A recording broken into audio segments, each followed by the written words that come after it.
He walked through the main gate of Naval Base Charleston, wearing a faded beige shirt and dark pants that had seen better days. The security guard barely glanced at his visitor's pass before waving him through. William Morrison, 73. Years old, moved with the careful steps of someone whose body carried decades of stories written in scars and silent memories. The morning sun cast long shadows across the parade ground where 30 young recruits were completing their physical training. Sweat dripped from their faces as they finished their final set of push-ups. That's when Sergeant Derek Collins spotted the old man, wandering near the barracks. "Hey, old-timer!" Collins barked, his voice cutting through the morning air like a blade. "You lost or something? This is a restricted military facility, not a nursing home." The recruits turned, some chuckling at their sergeant's crude humor. Morrison stopped walking, his weathered hands hanging quietly at his sides. He'd come to deliver something important, but now found himself surrounded by pointing fingers and muffled laughter. "I'm looking for the administration building," Morrison said softly, his voice barely audible over the growing murmurs. Collins strutted closer, his chest puffed with authority. "Listen, Gramps, I don't know how you got past security, but you clearly don't belong here. This is where real warriors train." He gestured dramatically at the recruits behind him. "Maybe try the community center down the road. They probably have bingo starting soon." The laughter grew louder. Some recruits pulled out their phones, filming what they thought was harmless entertainment. Morrison's jaw tightened almost imperceptibly, but he remained silent. What none of them knew was that in less than 24 hours everything would change. The same ground where they mocked him would become the stage for a revelation that would shake every person present to their core. The recruits didn't know they were looking at William Henry "Bill" Morrison, a man whose life had been quietly extraordinary long before most of them were born. Behind that modest appearance lived someone who had built something remarkable from nothing. The Morrison Foundation for Veterans in Crisis, an organization that had literally saved thousands of lives over the past 4 decades. Morrison had founded the organization in 1983, 3 years after returning from his second tour in Vietnam. He'd witnessed too many of his brothers in arms coming home to nothing. No support, no understanding, no hope.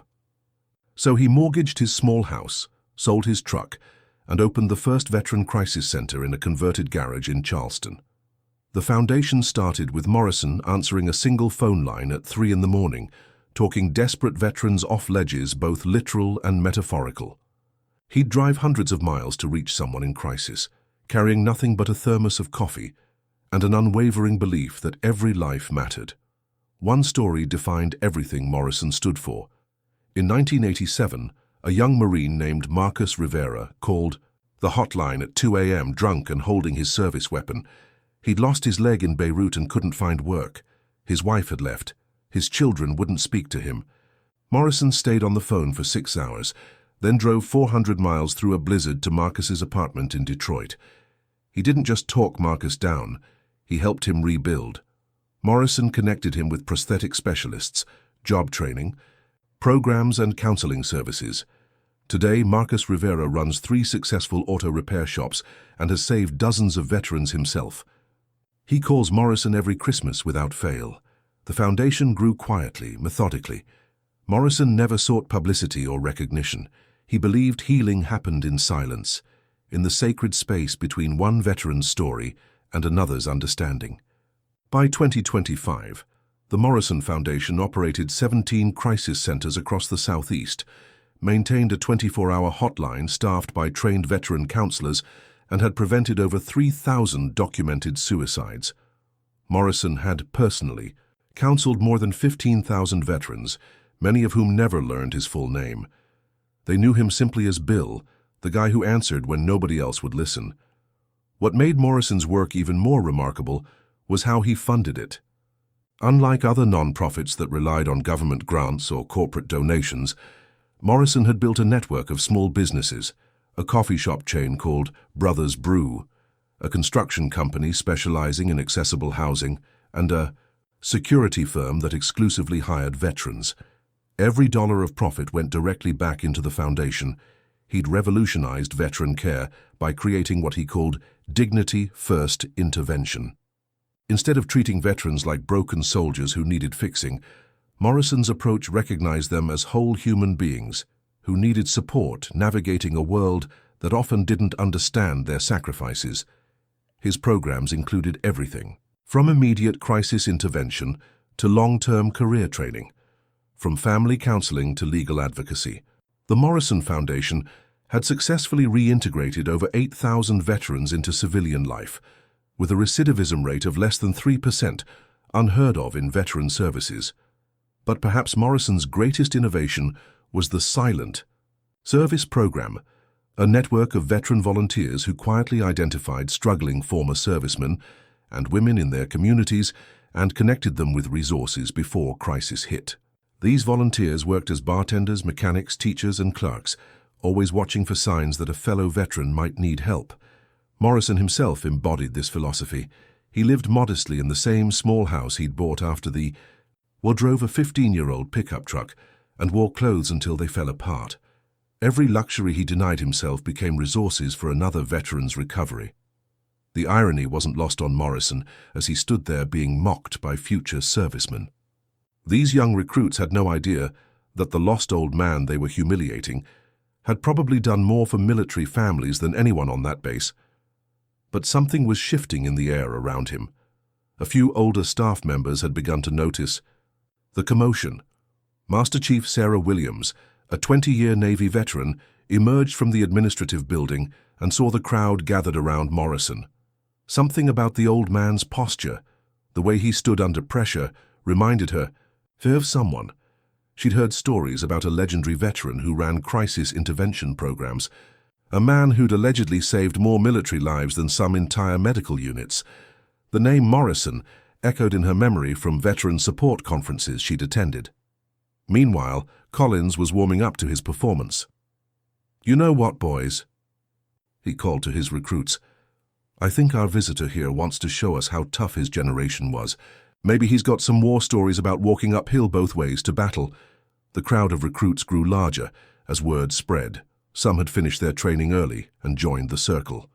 They whispered among themselves, making jokes about the old man's appearance. One particularly cruel recruit, a kid named Tommy Nash from suburban Atlanta, started mimicking Morrison's slightly hunched walking style. Morrison watched this display with the patience of someone who'd seen real cruelty and understood this for what it was, ignorance mixed with youth's desperate need to belong somewhere. He thought about the countless veterans he'd counseled who'd endured far worse mockery from people who should have known better. Inside his worn jacket pocket lay the real reason for his visit, a letter of commendation he'd been asked to deliver personally to the base commander. The letter detailed how 3 Charleston-based sailors had successfully completed the Morrison Foundation's specialized trauma recovery program and were ready to return to active duty. These 3 sailors, Petty Officer Jennifer Chen, Seaman Mark Rodriguez, and Hospital Corpsman Lisa Thompson, had all been on the verge of medical discharge due to severe PTSD. Through Morrison's intervention, they'd not only recovered, but had become advocates for mental health awareness within their units. Collins, emboldened by the crowd's reaction, decided to escalate. "You know what, old man? Since you seem to think this is some kind of tourist attraction, why don't you drop and give me 20 push-ups? Show these real Marines what you're made of." The recruits whooped and cheered. Several continued filming, already planning to post. The videos on social media with captions about random old guy trying to play soldier. Morrison looked at Collins with eyes that had seen too much to be intimidated by a peacetime sergeant's bluster. For just a moment, those who looked closely might have glimpsed something steel-hard beneath the gentle exterior, the unmistakable bearing of someone who'd faced real combat and emerged with both courage and compassion intact. But Morrison didn't rise to the bait. Instead, he simply said, "I'll wait for the base commander. Take your time." What none of them realized was that the base commander, General Patricia Hayes, was already on her way. And she was someone who knew exactly who William Morrison was. Few yards away, Master Chief Williams had pulled out her phone and was frantically searching through her contacts. She found the number she was looking for, her old friend, Colonel Rita Martinez, who worked in veteran affairs. A quick text, "Is "They're a William Morrison in Charleston who runs veteran programs." The response came back immediately. "Holy hell, Sarah, that's the William Morrison legend. Why?" Williams looked back at the crowd surrounding the elderly man and felt her stomach drop. At exactly 0900 hours, the distinctive sound of rotor blades announced the arrival of a military helicopter. General Patricia Hayes had returned early from her Pentagon meetings, specifically to oversee the morning's special ceremony, the dedication of a new veteran support facility on base. As the helicopter touched down, Collins quickly tried to disperse the crowd around Morrison. "All right, show's over, formation now." But it was too late. The general had already spotted the commotion and was walking directly toward them. General Hayes was a formidable woman, in her 52, her uniform crisp, and her bearing unmistakably authoritative. She'd earned her rank through 3 decades of distinguished service, including 2 combat deployments and a stint as one of the Pentagon's top strategic advisors. As she approached, her sharp eyes focused on the older man standing calmly in the center of the dispersing crowd. Recognition hit her like lightning. "Dear God," she whispered, stopping dead in her tracks. Collins, unaware of what was happening, snapped to attention. "General Hayes, ma'am, we were just handling a civilian who—" "Sergeant Collins," the general's voice cut through his explanation. Like ice. "Step back now." She walked past the confused sergeant and stopped directly in front of Morrison. For a long moment, the two simply looked at each other. The general's eyes showed something the recruits had never seen before. Genuine emotion, respect, and what looked almost like tears. Then, slowly and deliberately, General Patricia Hayes raised her right hand in a perfect military salute. The entire parade ground fell silent. "Mr. Morrison," she said, her voice carrying across the suddenly quiet space. "It's an honor, sir." Morrison, clearly uncomfortable with the attention, gave a slight nod. "General Hayes, good to see you again, Patricia." The use of her first name sent whispers through the crowd of recruits. This wasn't just professional courtesy. This was personal. "Recruits," General Hayes announced, turning to address the stunned young serviceman. "You are in the presence of William Henry Morrison. This man served 3 tours in Vietnam, received the Distinguished Service Cross, 2 Purple Hearts and the Silver Star. But more importantly, he spent the last 40 years saving the lives of veterans like the ones you'll become." She paused, letting that sink in. The recruits who had been filming scrambled to put away their phones, suddenly understanding the magnitude of their mistake. "Sergeant Collins," the general continued, her voice growing harder. 43 years ago, when I was a green second lieutenant in my first deployment, this man carried me 7 miles through enemy territory after our unit was ambushed near Da Nang. He saved my life and the lives of 4 other soldiers that day, despite taking shrapnel in his back and a bullet in his leg. Collins's face had gone completely pale. Several recruits were now looking at the ground, unable to meet anyone's eyes. "Furthermore," General Hayes continued, "Mr. Morrison is the founder and director of the Morrison Foundation for Veterans in Crisis, an organization that has prevented thousands of veteran suicides, provided housing for homeless former servicemen and women, and offered job training and mental health support to countless military families across the Southeast." Master Chief Williams stepped forward, finally understanding why Morrison had seemed familiar. "Sir," she said, addressing Morrison directly, "my brother completed your program in Atlanta 3 years ago. You saved his life." Morrison nodded, quietly. "Tommy Williams. Good man. How's he doing?" "He's a counselor now himself, sir. Working with troubled youth in Birmingham. Says you changed everything for him." The general gestured toward the new building visible in the distance. "Mr. Morrison, the facility we're dedicating today, it's modeled directly on your centers. The Navy is implementing your Dignity First approach system-wide. If you thought this moment was powerful, wait until you hear what Morrison said next, and how he used this humiliation to teach the most important lesson these recruits would ever learn. Make sure you subscribe to our channel so you don't miss what happens when true character meets the moment of truth." Collins stood frozen, his earlier bravado completely evaporated. The recruits who had been laughing and filming moments before now stared at their phones in horror, realizing they'd been documenting their own ignorance and cruelty toward a genuine American hero.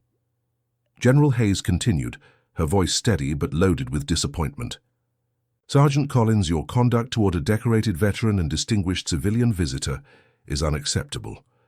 Report to my office immediately after this formation. Your behavior today will be noted in your permanent record. Several of the recruits were now visibly shaken.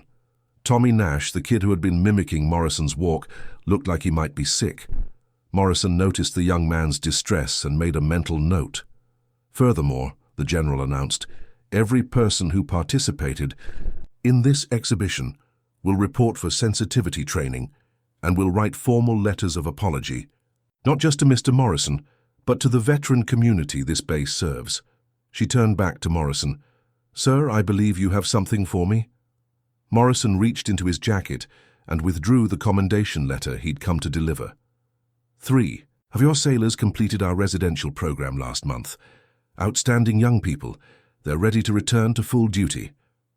As General Hayes accepted the letter, Morrison did something unexpected.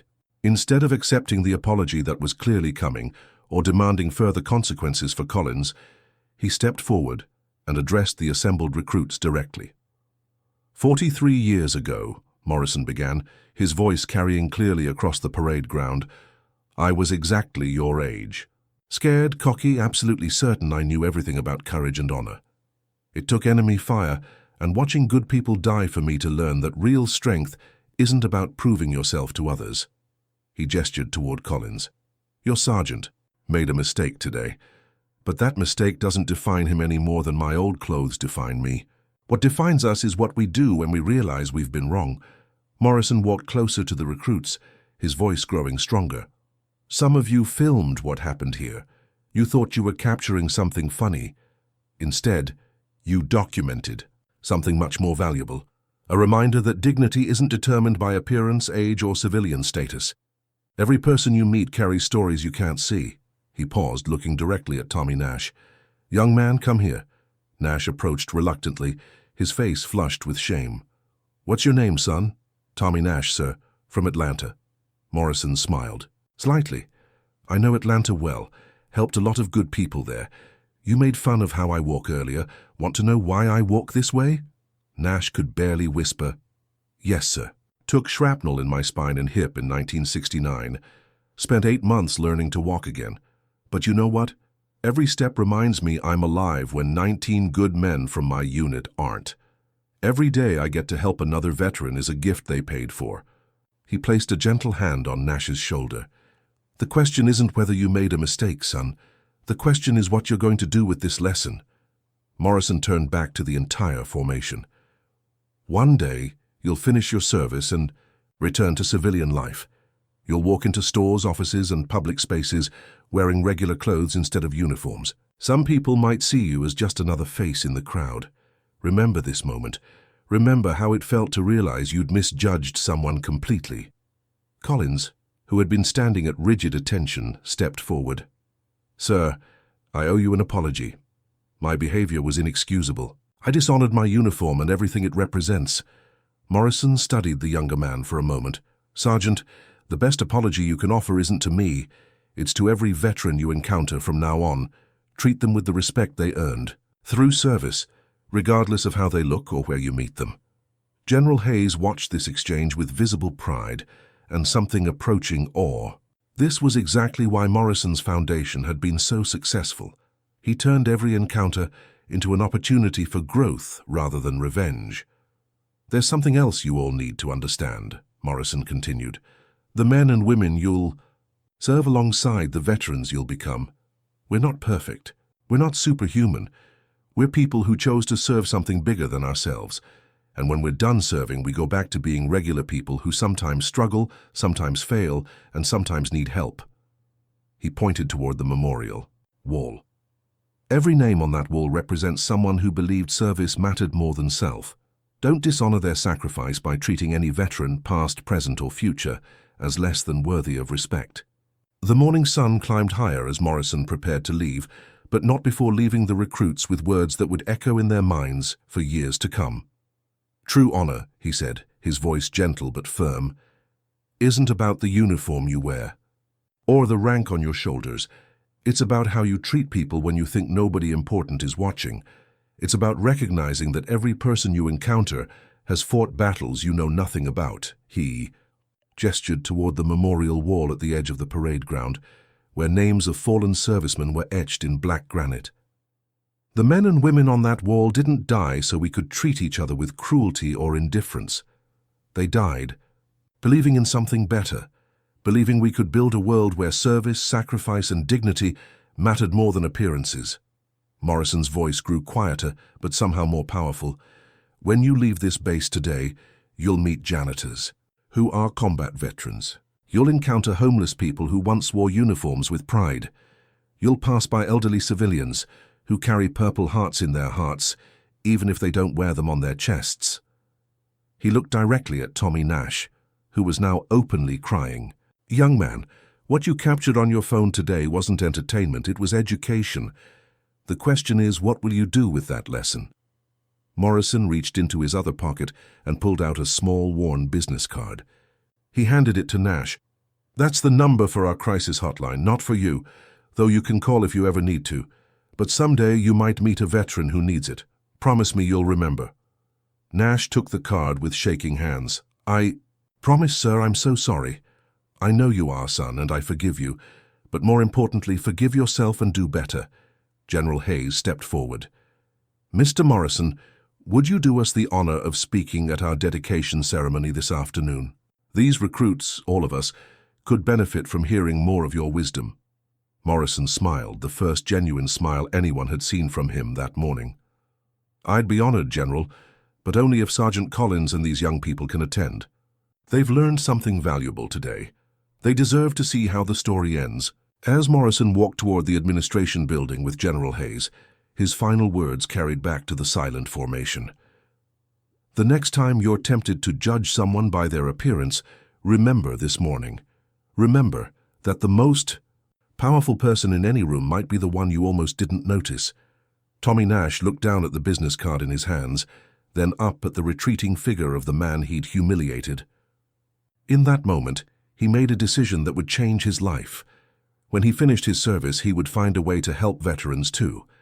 He would make sure that what happened today would ultimately lead to something good. Behind Morrison, 30 young recruits stood in formation, forever changed by an encounter with a simple man who taught them that true strength whispers while weakness shouts. They had learned that the uniform doesn't make the warrior, character does.